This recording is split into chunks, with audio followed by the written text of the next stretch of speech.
magic spells that you can cast by Witchtalismans, Sisters of the North Witch Coven, to encourage a lover's return.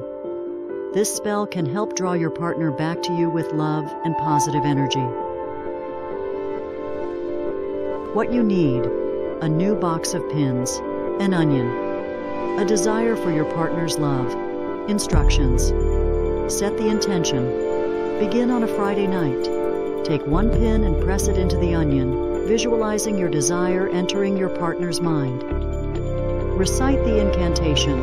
As you pierce the onion, say the following: "It's not this onion I wish to prick, but your heart and mind, my love, I pick.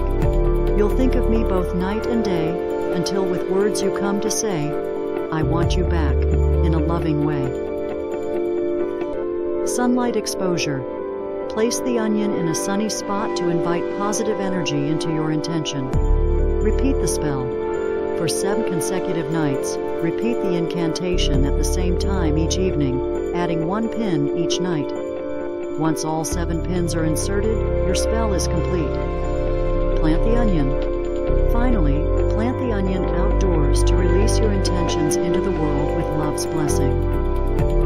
Like, subscribe, comment, and let us know which spells you would like our coven to do next. Thank you, and blessed be Witchtalismans. Sisters of the North.